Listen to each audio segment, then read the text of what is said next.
Assalamualaikum warahmatullahi wabarakatuh. Perkenalkan, nama saya Muhammad Edi Kurniawan, mahasiswa Universitas Muhammadiyah Makassar, Fakultas Pertanian, Prodi Kehutanan. Dan di video ini saya akan menjelaskan tentang data vegetasi tingkat pohon. Dan langsung saja kita lihat di sini luas plotnya itu 20 kali 20 meter dengan jumlah plot 20 plot. Kemudian kita akan menghitung kerapatan relatif, frekuensi relatif, FR, dominansi relatif, dan INP. Jadi bagaimana cara untuk mendapatkan semua itu? Jadi langsung saja kita ke rumusnya. Jadi yang pertama itu ada kerapatan relatif atau yang simbolnya itu KR. Dan di sini untuk mendapatkan KR-nya itu kita harus mencari luas contohnya dulu. Jadi di sini luas contohnya itu 0,8. Kita dapat dari mana 0,8, yaitu 20 kali 20 sama dengan 400, yang luas plotnya tadi itu 20 kali 20 meter. Jadi luas keseluruhannya itu ada 400. Kemudian jumlah plotnya itu ada 20. Jadi untuk mendapatkan luas contoh itu 400 dibagi 20 dibagi 10.000 untuk mendapatkan 0,8. Nah, kemudian setelah mendapatkan 0,8, kita langsung membagi jumlah ini tadi, jumlah N. Kita langsung bagi jumlah N dibagi luas ini.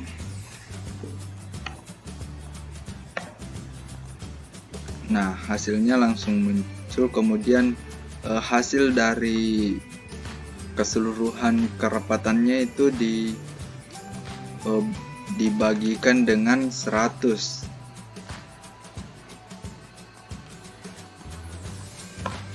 Nah, kalau hasilnya sudah 100 untuk KR-nya, berarti itu sudah betul. Langsung kita copy ke jawabannya. Jadi sekarang kita sudah mendapatkan nilai KR-nya. Sekarang kita akan mencari nilai frekuensi relatif. Jadi nilai frekuensi relatif itu rumusnya tidak jauh beda. Di sini saya sudah menghitungnya dengan cara memasukkannya di rumus Excel. Jadi ini ada plot jenis dengan plot seluruh. Jadi plot jenis ini saya ambil dari ini nilai F yang ada di soal. Kemudian plot seluruh itu yang tadi ada jumlah plot 20. Jadi untuk mendapatkan frekuensinya itu langsung saja dibagi plot jenis dengan plot seluruh. Nah, setelah mendapatkan nilai frekuensinya itu langsung kita bagi dengan 100. Jadi hasil dari pembagian dan perkaliannya itu langsung mendapatkan nilai FR atau frekuensi relatif.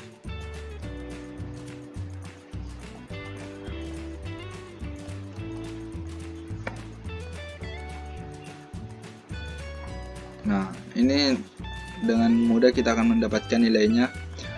Jadi langsung kita copy ke jawabannya.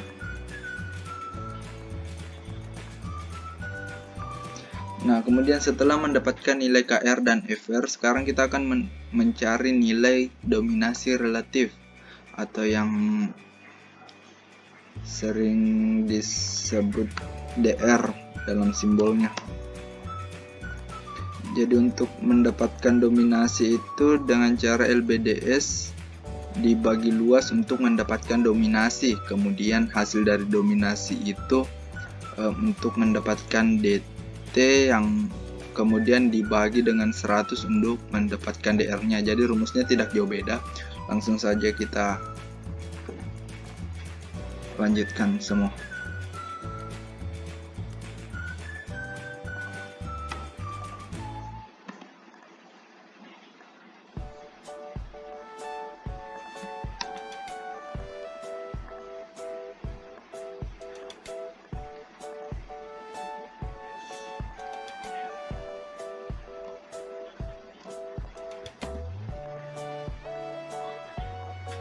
Nah, setelah mendapatkan semua nilai DR-nya, langsung saja kita copy ke jawaban. Nah, jadi setelah mendapatkan nilai KR, FR, dan DR-nya, sekarang kita mencari nilai INP-nya. Nah, nilai INP-nya ini paling mudah karena langsung saja dijumlah dari ketiga nilai tersebut.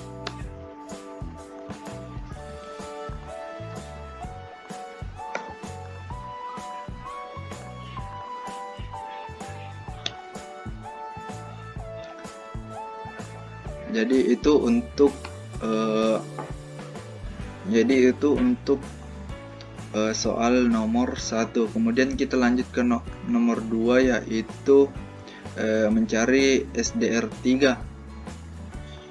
Jadi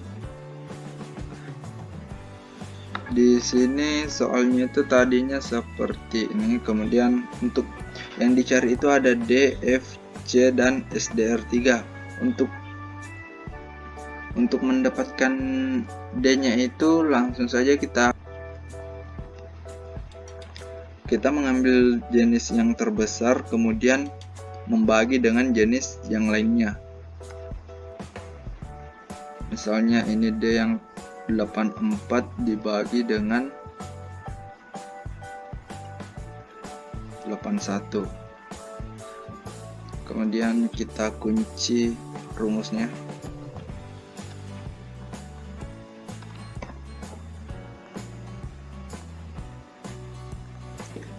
Nah, kemudian setelah mendapatkan D-nya, kita akan mencari nilai F-nya. Rumusnya sama, yaitu dengan cara membagi nilai terbesar ke nilai yang lainnya, kemudian dikalikan dengan 100%.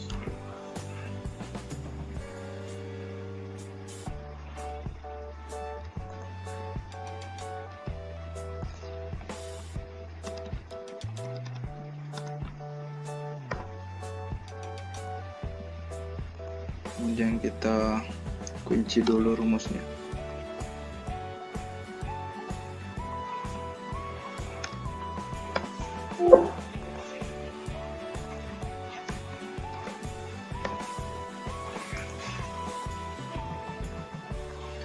Jadi sangat mudah, jadi langsung saja setelah mendapatkan F-nya kita lanjut ke C-nya. Rumusnya semuanya sama, jadi tinggal dicari saja.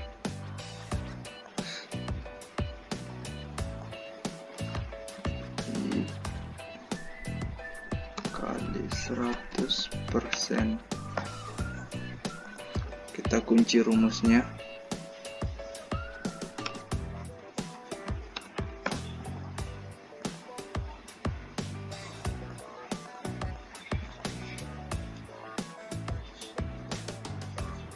Nah, kemudian untuk mencari SDR-nya itu yang paling mudah juga, seperti mencari INP tadi. Bedanya itu kita menjumlah semua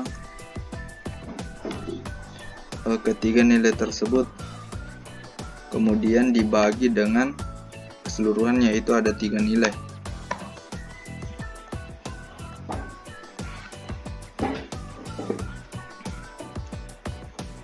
Jadi itu untuk soal nomor 2. Kita lanjut ke soal nomor 3. Untuk nomor 3 itu tentang, kita akan membahas tentang pengertian ciri-ciri fungsi hutan rawa gambut. Jadi langsung saja kita bahas, yaitu hutan rawa gambut. Berdasarkan rimbakita.com, pengertian hutan rawa adalah hutan yang tumbuh dan berkembang di wilayah yang selalu tergenang air tawar, atau secara musiman dengan wilayah hutan selalu tergenang air tawar. Pada periode tertentu, daerah-daerah yang berada di dekat aliran sungai akan tergenang luapan air sungai ketika musim hujan. Keadaan alami tersebut menyebabkan terbentuknya hutan rawa. Posisi hutan ini biasanya berada di belakang hutan bakau atau mangrove yang memiliki ciri digenangi oleh pasang surut air laut. Nah, kemudian ciri-ciri hutan rawa.